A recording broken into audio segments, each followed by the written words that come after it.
Glad you're with us here on the Retirement Education Hour. Hi, everyone. I'm Megan Mozak, and I'm back in the studio today with financial instructors Kirk Cassidy and Michael Mazarin. And we want to talk to you today about the thing everyone's talking about, and that is the big, beautiful bill. And what a spotlight this is shining on that famous phrase, the only thing constant is change. Once again, we are seeing change, and change to the thing that could affect you the most in retirement, and that is taxes. We're going to dive into this today, and throughout the show, we'll be telling you how you can attend the Retirement Education Foundation's courses on retirement planning. And these courses are meant to go really, really deep. They are intensive, and they are appropriately held at major colleges and universities near you. They're almost like master's level courses. And if you're looking to retire and to have a great retirement, this is the next best step for you. So be listening for how you can reserve your spot. But I want to get to this with Kirk and Michael because this is kind of the talk of the town. It's the talk of the country. And so many people who are retirement minded are asking the question, how will this affect my retirement? Well, look, I think this is just a great example of how nimble you have to be related to taxes in your retirement. And what I hope that all this discussion around some of the tax policy associated with the one big beautiful bill, which is a mouthful, by the way, what I hope it does is brings greater awareness of taxes when it relates to retirement, because it is such a major factor.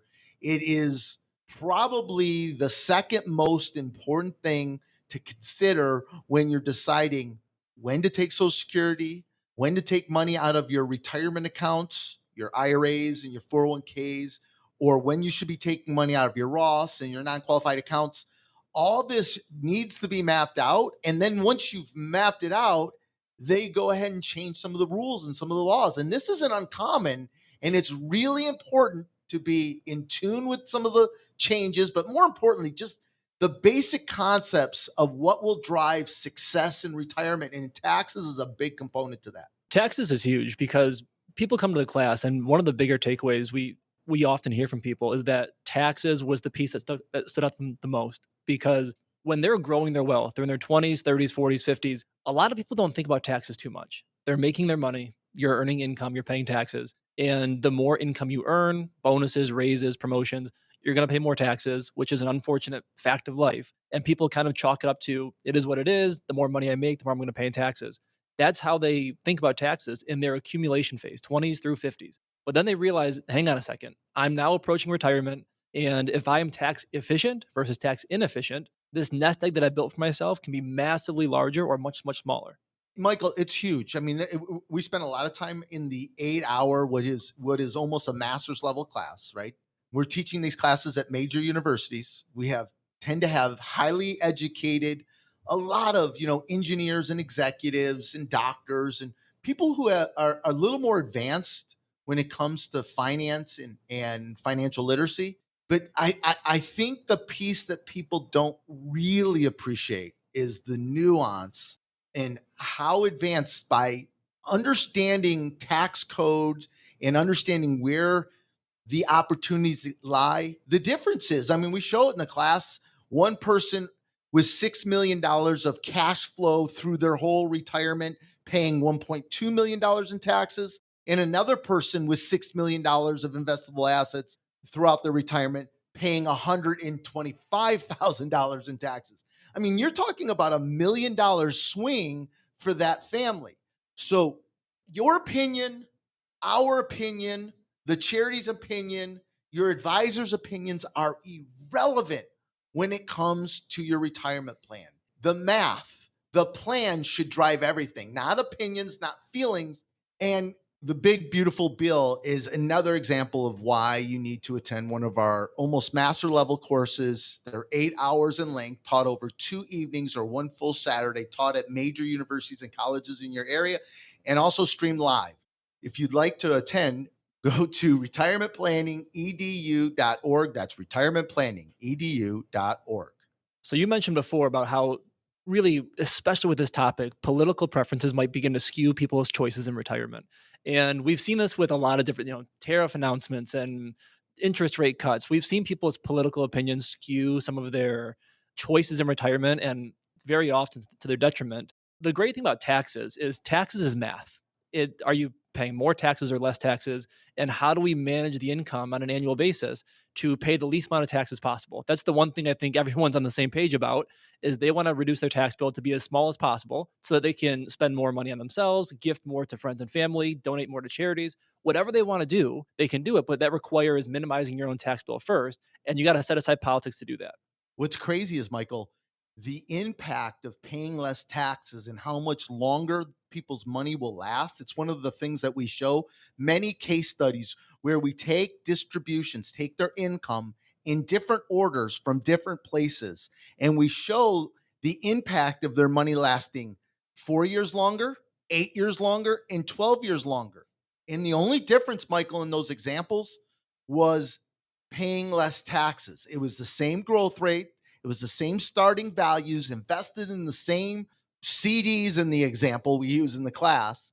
Everything was the same, but their money lasted 12 years longer just by taking income tax efficiently. And I think that's lost on people. People get so focused on what am I investing? They think what's going to drive success and performance in retirement is what they invest in. And that is just such a small piece of what drives performance in retirement. And that's what makes retirement so different than when they were accumulating during their accumulation years. And for the challenge that people don't always put together is not understanding, okay, so you have some pre-tax assets, some Roth assets, some non-qualified, non-taxable assets.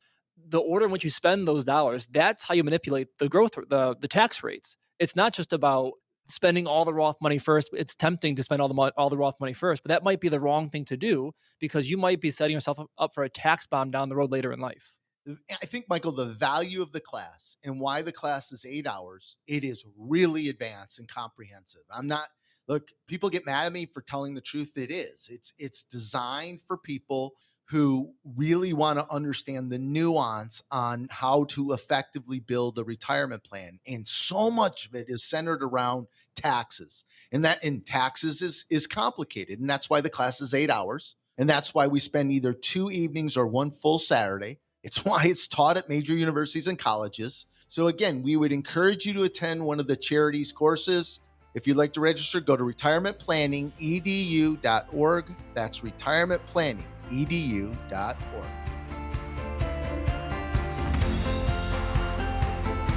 Thanks for listening to the Retirement Education Hour. Be sure to follow or subscribe when listening on Spotify, Apple Podcasts, or wherever you listen to your podcasts. And now back to the show. You know, there's so much in this bill, but I know there are a few things that have really caught your attention. What's one of the big ones? Well, there is a lot, Megan. I think that's loaded. And I think in shows to come, we're going to start breaking down some of the differences between what was and what is now since the Big Beautiful Deal. But I think the one thing that the public is going to hear people in the financial industry talk about even more, and they've been leaning into this a lot even before this bill, and they're going to continue to lean into, is around Roth conversions. And what's frustrating, it is such a powerful strategy that so many people should take advantage of, not only just Roth converting, but Roth contributing. For some of the clients that are partially retired or beginning to think about retirement, but how people are using it to sell and market themselves is frustrating, confusing, and can be overwhelming for the public. So what you're going to hear if you come to the class from the charity is what we would like to think is an objective approach to how to utilize the Roth conversion strategies. How and when and what is the real math? It is not just a computer software that spits out how to optimize and minimize taxes over the next 5 years or 10 years. It's not quite that simple. And I know there's a lot of marketing tools out there the financial service industry leans on to go promote it. You'll hear them just about every radio and show and TV show. The next 10 callers gets a free Roth conversion or tax analysis. Nonsense. Before you choose a team to help you with Roth conversions or you do it yourself, you need to understand exactly the steps you need to take to determine how much, if you should, how much, and when. And Michael, just do a favor for the listener. Explain where it starts. Where do you start by to determine if you should be Roth converting, and then how? So the first place to start is just make a projection of your income and assume no Roth conversions ever. Add up all your IRAs, your 401ks, your 403bs, all your fours and your retirement accounts, and assume a growth rate of 3 to 4%, be conservative, and look at what your RMDs are going to be when you're 73 or 75 years old. So if you do zero Roth conversions, are you headed for a tax bomb in your 70s? Many people are, because most people save most of their retirement funds into traditional IRAs or traditional 401ks, 403bs. So if that's you, then you're headed for a tax bomb. I want to back up. I'm going to interrupt you and I'm going to give it back to you. I want to repeat what Michael said. So essentially what you're doing is forecasting what your total retirement accounts, IRAs, 401ks, 403s, you just want to determine what the value of those accounts are going to be in your mid 70s. Again, at the class, we'll teach you how to do this, and then we'll teach you how much estimated required minimum distributions you're going to have to take out. And if you know that, and then you know how Social Security is taxed, and you know what your marginal and effective tax rates are going to be in your mid 70s, then you can do what Michael's going to tell you next. So at that point, you need to figure out, okay, I know that in my 70s, I'll be in the 22, 24% tax bracket because I'm if I don't do any Roth conversions, and that's not great. So that means I need to do some Roth conversions now in my 60s, 50s or 60s to bring down my IRA balances, bring down my RMDs in the future, and I'll pay a little bit of taxes now to save a lot of taxes in the future. That sounds great, but the trick is that to figure out, okay, should I Roth convert 20 grand, 50 grand, 100 grand? Should I Roth convert this year, next year, over the next 10 years? Should it be my IRAs, my spouse's IRAs? Should I Roth convert the aggressive accounts or the conservative accounts? All of these different decisions play a factor. And if you get half of it right and half of it wrong, if you pick the right amount to Roth convert, but you Roth convert it all within 5 years instead of 10 years, you made the wrong choice. You'll end up paying more taxes than you had to. So it's not just answering any one of these questions on their own. You've got to answer all these questions together properly in concert with each other. Michael, I hope people understood what you just said, because which is it, the aggressive portfolios? Is it the conservative portfolio? I think one of the more important questions is, am I Roth converting which spouse, which IRAs? And people don't understand what happens to the surviving spouse when the first one dies. From a tax perspective, talk about a tax time bomb. It's a mess. And Medicare goes up. There's so many ramifications to that. So this Roth conversion question isn't just filling brackets. It's not some software that's spitting off a solution for the next 5 or 10 years. It's literally iterating hundreds of times, modeling where do I take it from? Where do I Roth convert? How long do I Roth convert for? And this is what we teach in the 8-hour class. It's how to map out your taxes for your entire retirement to pay the least amount of taxes so your money lasts as long as possible. So if you'd like to register for one of the charity's 8-hour courses that are taught at most colleges and universities in your area, just go to retirementplanningedu.org. That's retirementplanningedu.org. Listening from outside Michigan or Missouri? We stream courses live from the university so you can attend anywhere in the country. Go to retirementplanningedu.org. That's retirementplanningedu.org to sign up. And now back to the show. We've been talking about the big, beautiful bill. Everybody's talking about it, but we want to know what's inside of this bill and how could it affect you and your retirement. We've focused on taxes, obviously, so much about taxes in this bill, but there's really something that we've got to address. It's not something I'm familiar with, Kirk and Michael, but it's called tax drag. And you guys say that this is a big one that must be addressed.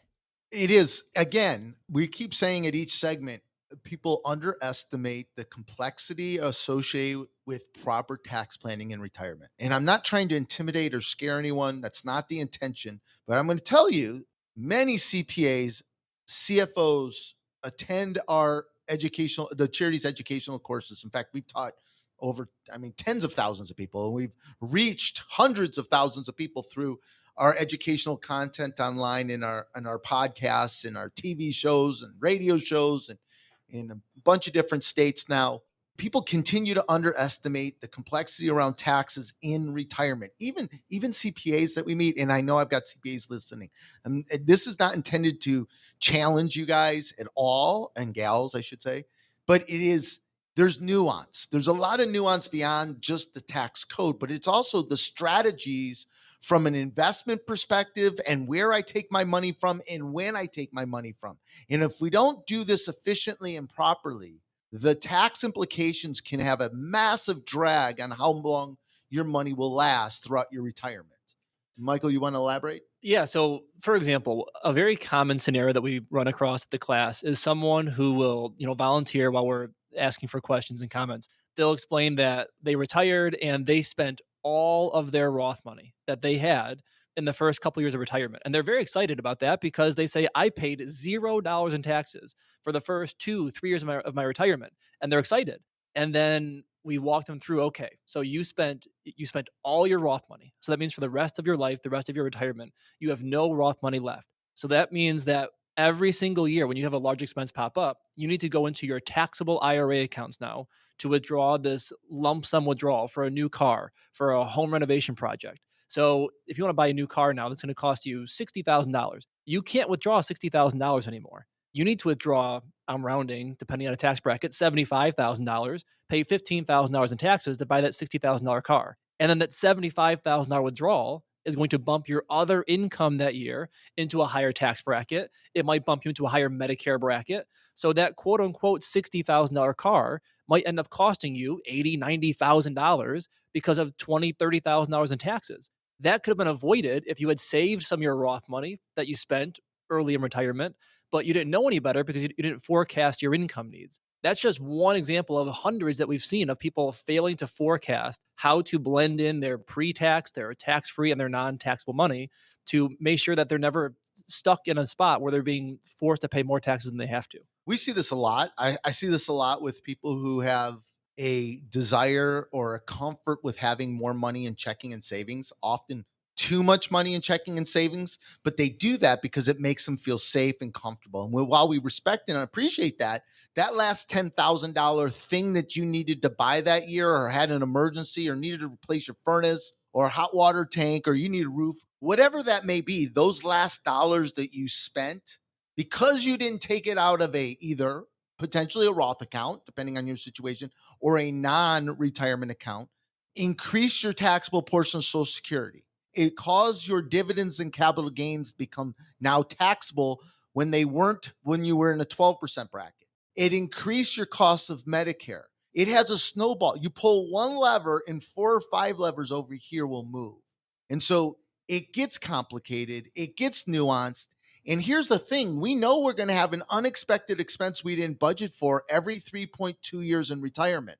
We know that because we have taught tens of thousands of people, and we have taken care of thousands of people in billions of dollars through retirement. We know people's behaviors, we know your spending patterns, and we understand the unexpected expenses that will pop up. And if you don't anticipate and plan and build your plans around that, you will have massive tax drag at different years of your throughout your retirement. And this tax drag ends up overall with either running out of money before you otherwise would have, or leaving less money when you're gone. Because if someone makes a mistake, let's say that when they're 65 and they end up paying a $30,000 tax bill more than they had to, well, that $30,000 is not the end of it. Now that $30,000 is no longer in their account growing over the next 20, 30 years, that $30,000 means that when they're gone, they're going to leave $150,000 less to their kids if they live until 85 or 90. Michael, we could get really nuanced and introduce the concept of sequence of returns risk with taxes, because we didn't take money from the right accounts and took more money, needed to take more money because we had a bigger tax bill because we didn't plan properly. We may do that when the market is down, forcing withdrawals from your investments, more withdrawals from your investments when the market's down. And if anyone's listened to our shows or been to our classes, you know you can never take a distribution out of a portfolio when it's down.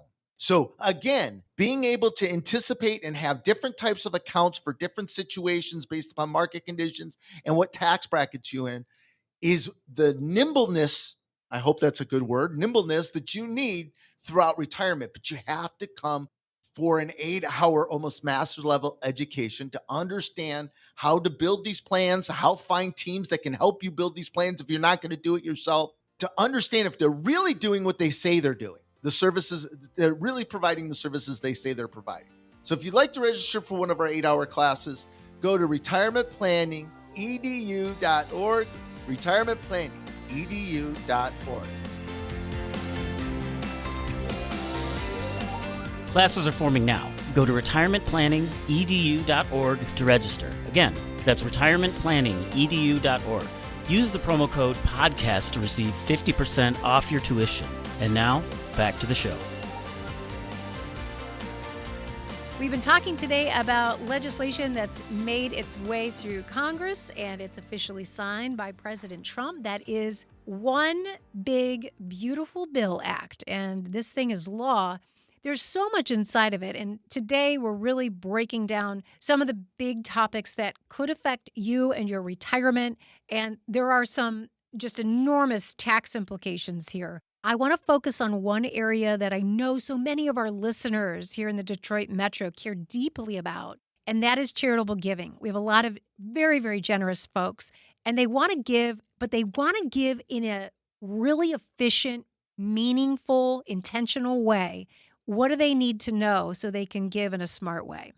So, Megan, today, a couple things. This is an important topic because we have so many people who are approaching or in retirement that give. They give to charities that are important to them, religious organizations, a number of different places. And very, very, very few people are providing and giving effectively from a tax perspective. And so it's a big topic in our class. It's one of the more favorite topics that we get feedback for, is around some of the charitable giving strategies that people cannot believe they have missed. They can't believe their current teams haven't provided guidance, and those people who are doing it themselves didn't realize. And so we're going to dig into this. But before we do, I want to be clear. We are talking about the big, beautiful bill today, but we're really talking about it more conceptually, the importance of tax planning and how it changes and how you need to be nimble and really understand the nuance of taxes in general when it comes to retirement. It's such an important part of retirement planning. We intend to, as a charity, really put out some information, some white papers, some webinars, and of course incorporate it into our full 8-hour class. So more to come on details related to the bill. But again, one of the areas we know impacted because of standard deductions versus itemization, many different opportunities now exist that hadn't existed before because of the big beautiful bill is around charitable giving. So whether it's qualified charitable distributions, QCDs, giving from your IRAs, what we call an above the line deduction, or it's donor advised funds, which generally speaking, think of it as your own charitable savings account that you can really manage some highly appreciated stocks and give over your lifetime through your own charitable savings account. Again, it's just more strategic. Whether it's charitable trust, these are all specific topics that we really dig into in the class that needs to be important. And if you're giving to charity, before the big beautiful bill, the statistic was 98% of retirees were getting zero tax benefits for their charitable giving. I'm curious to see where the data comes out. I think we'll see an increased amount of retirees itemizing and really utilizing charitable giving. Either or, we've got to understand how to give and where to give from to maximize the tax efficiency of it. Well, this is where it gets so tricky for retirement planning, is because a lot of people who are giving to charity, they know that there's probably a better way out there to do it to get a better tax benefit. And listen, we recognize that giving to charity is not for the tax benefits. They're giving out of the generosity of their heart. That's great. But if we're going to be giving to charity, let's do it tax efficiently to also improve your outcomes as well. So people will maybe do some research on, okay, what are the strategies out there? They'll do some Google researching about charitable giving strategies, and they'll learn about donor advised funds or QCDs or CRATs or CRUTs or flip CRUTs or NIM CRUTs. There's all these different strategies out there. But just knowing about the strategies is not the answer. Okay, which one's the best one for you? Do you do it this year or next year? Do you give from your IRAs or from your non qualified accounts? Or do you bunch your donations? There are Yes. all these different ways you can implement the strategies. Understanding what strategies exist is not enough. You have to understand which one to pick, when to use it, how much to fund it with, and then how to implement it in a plan. That is impossible to do unless you map this all out to begin with. Again, Michael, you hit the microphone. It's okay. Michael nailed it again. It's not just the strategies. I mean, honestly, you can You can use Google this AI stuff. to tell you the strategies. But it's when do I utilize from which accounts at what age to leverage the power of the strategy. And that's what's lost. It's not something you just year by year I'm going to do this. No, you really have to map out your 30-year retirement and iterate, doing hundreds of modeling and iterating to find the most efficient way to take income, when to give, from where, how to minimize capital gains, how to minimize recapture depreciation on rental properties, businesses you own, or highly appreciated stocks. There are so many variables, and that's why the class is 8 hours, Michael. Yeah, another cool charitable giving aspect here is that once people map this out and they have a finite number, they know over my lifetime, I'm giving away 50, 100, $300,000, whatever the number is going to be. Now it gives them more clarity to approach the charities that they like and say, listen, instead of just writing a check here and there and here and there, I'm donating $100,000. What can I do to really make an impact and drive a real visible impact with my donation rather than just blindly writing a check to somebody? I love it, Michael. I think the more frustrating part when we are teaching these classes to so many families between $1 to $10 million, they are missing so many opportunities because they're with the wrong teams, A, or B, they don't have a great enough net worth that the teams will spend the time and energy and provide the resources to help them truly map this out to get total efficiency. That's why the class is so important, just so you know what to be looking for and what is possible. It's an 8 hour, almost master level course taught at major universities and colleges in your areas. We do stream the classes live from the universities, but we strongly encourage to attend in person. If you'd like to register, go to retirementplanningedu.org. That's retirementplanningedu.org. To find our latest white papers and webinars, go to retirementplanningedu.org. That's retirementplanningedu.org. And remember to subscribe or follow wherever you listen to your podcasts. And now back to the show. All right, I'm going to take us back a little bit, Kirk and Michael. You remember this? The known unknowns, the unknown unknowns, the known unknowns. Was this like ringing a bell for anybody out there? Can you see Donald Rumsfeld's face? Yeah. Kirk knows, right? This was one of those quotes of all quotes. I'm like, if you could define Spinmeister, this would have been it, right? Yeah. Donald Rumsfeld, former U.S. Secretary of Defense, and this was during the Iraq War. I'll tell you what, Kirk, when it comes to this bill and when it comes to understanding taxes and our future, this is a quote that kind of applies, doesn't it? It does. It's so funny, Megan. We had a meeting at our office today, and I said the known unknowns, and I said somehow I said I was quoting Donald Rumsfeld, and I'm telling you, most of the people at work for me did not know who Donald Rumsfeld was, which of course aged me, and many of our listeners I'm sure remember who this is. But seriously, for the baby boomer generation, I think most people recognize there's some known unknowns for sure around taxes. There are so many known unknowns, right? Unfortunately, when people are attending our class, many of the people attending class, unfortunately, and listening to our radio show, there's many unknown unknowns. And that's when it can get dangerous. When you don't know, I could describe it a lot of different ways. It could be narcissistic, it could be a lot of things, but this is one area that is serious. And I think many of our listeners and people who attend our class, the charities class, know that there's a lot of uncertainty around taxes, and there's a lot of uncertainty about the future of taxes, and there's a lot of uncertainty around what will happen when the first spouse dies. And this is a massive trap for retirees that is avoidable. I can't avoid one spouse predeceasing the other, but we can teach you around what the traps are from a surviving spouse's perspective around taxes, around financial elder abuse, on how to bulletproof your retirement, because there are so many traps. When that first spouse dies, especially around taxes, Michael, the surviving spouse goes from married filing joint to single. So taxes, the tax bracket is cut in half for that surviving spouse. So their income, their allowable income is half, and to be able to stay in the same tax bracket. So a surviving spouse, even though their income will go down slightly because we lose one of the Social Security benefits, the lesser of the Social Security benefits, most people's taxes go up. In fact, many of the listeners today and the people attending our class, that $1 to $10 million family, their tax brackets will jump 2 brackets when the first spouse dies. Not 1, but 2 brackets. And their Medicare jumps up 3, 4, or 5 brackets, because again, when you go from married filing joint to single, cuts in half.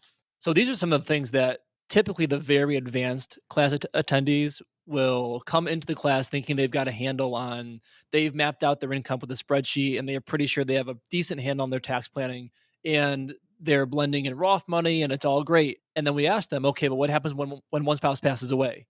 And we get a blank stare. And they realize, okay, I haven't factored through that. And then they start to do the math of what happens. Well, we lose a Social Security, we have our tax brackets cut in half, we lose a standard deduction. Yep. And they realize, oh my gosh, okay, hang on a second. If my spouse and I both pass away peacefully in our sleep in the same night in our 90s, and there's not a surviving spouse, this is all great. But the reality is that someone's going to predecease the other and maybe live for a couple more years as a surviving spouse. If that's the case, you've got to have a backup plan. And these are the things that people do not plan for. And it's not that they're not smart people. It's that they haven't done this before. They haven't had to face these challenges before. That trap is huge, and you can plan around that. This goes back to which IRA or 401k should I be Roth converting? Is it my wife's, the husband's, more aggressive, less aggressive? There's so much planning that has to be iterated and mapped out and stress tested throughout. If someone dies at 70, if one spouse dies at 75, if one spouse dies at 80, mapping out the tax implications, the income implications, the long-term care implications. These are, for many, known unknowns, but need to be addressed. And the problem here is not just that if you do it poorly, the surviving spouse pays more taxes. The problem here is that if you do this poorly, you could materially, and likely will, materially impact the surviving spouse's quality of life. We've done shows on this, Megan and Michael. The surviving spouse has a 70% chance of changing advisors in their 80s. One spouse dies at 80 and they're changing advisors. That leads to financial elder abuse. Ready? Here's another one. 80% of women will die single because men typically die first. And 80% of those women will die impoverished because of poor planning. This is the known unknown that can be known if you attend one of our 8-hour, almost master level courses taught at major universities and colleges in your area. If you'd like to attend, we ask for a $29 donation to charity. If you want to register, go to retirementplanningedu.org. That's retirementplanningedu.org. Thanks for listening to the Retirement Education Hour. Be sure to follow or subscribe when listening on Spotify, Apple Podcasts, or wherever you listen to your podcasts. And now back to the show. Now, when we talk about the unknowns, the changes, the things that we can't anticipate, predict, what is the one thing we can do proactively, intentionally, that could help bring a whole lot of confidence to our retirement future, Kirk and Michael? Well, any of our regular listeners know that the last segment is typically dedicated to the solution to an effective retirement, to maximize your retirement, to have the greatest amount of freedom in retirement is true comprehensive retirement planning. Okay. And so I think that's where things get lost a little and foggy. Everyone thinks they have a plan. I think Mike Tyson, I've quoted this a million times. He said, everyone has a plan until they get punched in the jaw or punched in the mouth. So I know many of our listeners think they have a plan. When you go to the charity's website and you watch the webinar, specifically a sample retirement plan, or if you attend the class, you quickly realize you do not have a true comprehensive retirement plan. Come to a class, you'll learn and understand what a retirement plan is.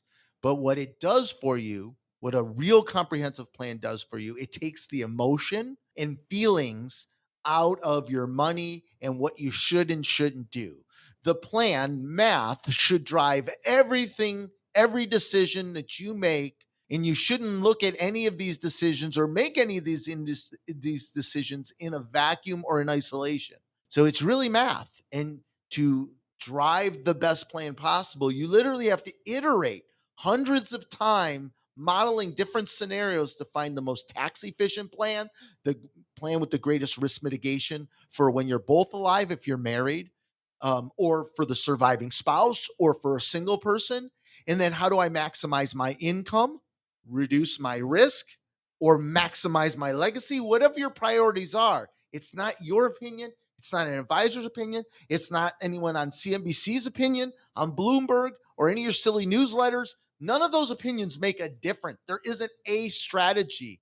It is a math problem. It is a comprehensive plan that should take competent CFPs, CPAs, attorneys. It should take them 50 plus hours to design.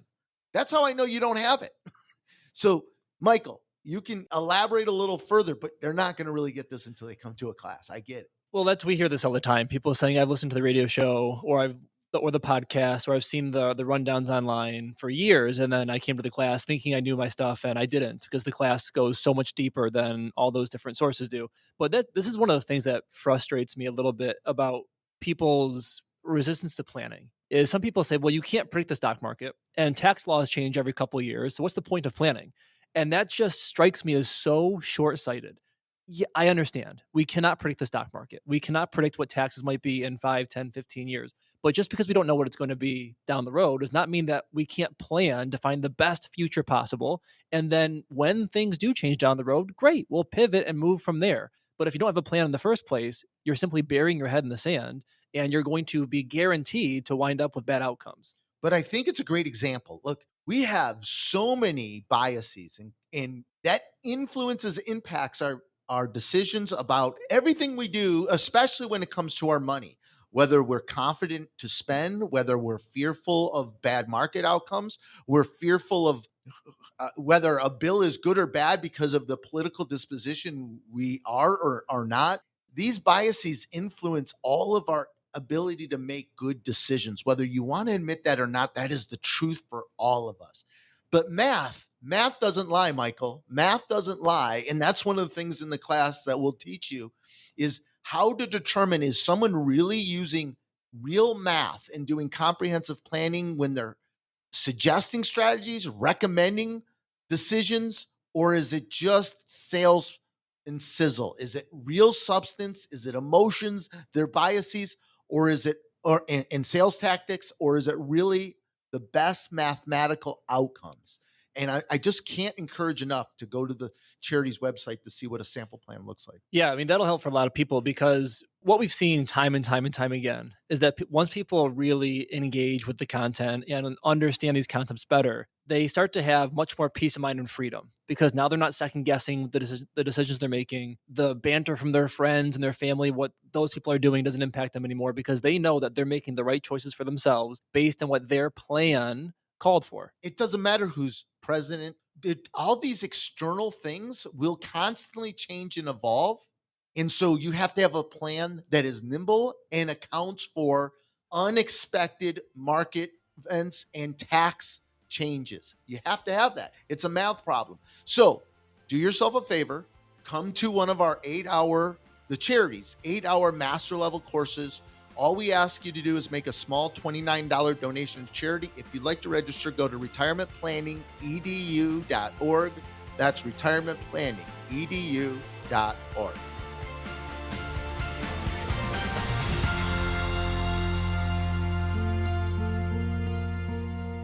Retirement Education Foundation is a fiscally sponsored program of United Charitable, a registered 501c3 public charity. Investing involves risk, including the potential loss of principal. Any insurance discussed in this show is backed by the financial strength and claims-paying abilities of the issuing carrier. This radio show is intended for informational purposes only. It is not intended to be used as the sole basis for financial decisions, nor should it be construed as advice designed to meet the particular needs of an individual's situation. Retirement Education Foundation is not permitted to offer, and no statement made during this show shall constitute tax or legal advice. Our firm is not affiliated with or endorsed by the U.S. government or any governmental agency.